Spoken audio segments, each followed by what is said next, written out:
ഈ മണം കേട്ടാ മതി നാരായണേട്ടന് കൊതി പിടിക്കാൻ. ഇത്തിരി കൂടിപ്പോയി, അടിച്ചിറക്കിയ പോലെ ആയില്ലേ?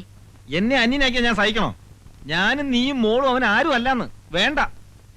ദേഷ്യം പിടിച്ചപ്പോ അങ്ങനെ ഒന്ന് പറഞ്ഞു പോയെന്ന് വെച്ച് വാക്കിലല്ല കാര്യം, പ്രവൃത്തിയില്ല. ഒരുമിച്ച് ഉണ്ട് ഉറങ്ങി വളർന്നിട്ടും മനസ്സിലായിട്ടില്ല ഇതുവരെ. എന്റെ സ്വഭാവം അവനും മനസ്സിലാക്കണ്ടേടി. എന്തായാലും ഇന്നത്തെ ദിവസം തന്നെ വഴക്കൂടി പിരിഞ്ഞല്ലോ. അന്ന് ഓർക്കുന്നുണ്ടോ? രണ്ടെണ്ണത്തിനും കൊന്നു കുഴിച്ചു മൂടുമെന്ന് പറഞ്ഞ് നാട്ടുകാർ വടിയും കത്തിയായിട്ട് ഇരിക്കുമ്പോഴാ നാരായണേട്ടൻ ഒറ്റയ്ക്ക് വന്ന് എന്നെ ഇറക്കിക്കൊണ്ട് വന്നത്. അല്ലെങ്കിൽ നമ്മൾ ഒരുമിച്ച് ജീവിക്കൂ? ഇപ്പൊ ഞാൻ പോയി കാല് പിടിച്ചോണ്ടോണെന്നാ പറയുന്നേ?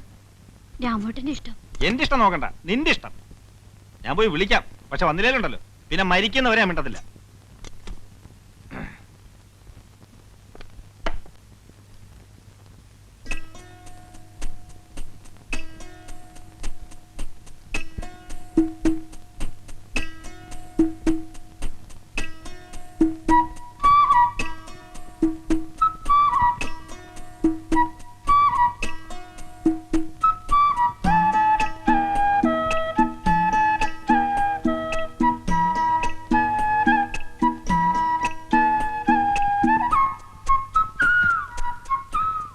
ഉള്ളി താളി ചോദിച്ചല്ലേ, നല്ല മണം കിട്ടി.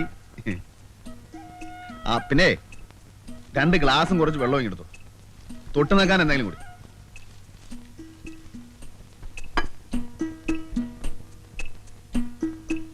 എടാ ഇടിയൻ കഴിവേറി, നിന്റെ വായിൽ വല്ല പഴവും തള്ളിയിട്ടുണ്ടാ? ഇന്നാ പൊട്ടിച്ച് കേറ്റ്. പോടാ നാത്തെ. നത്ത നിന്റെ അച്ഛൻ.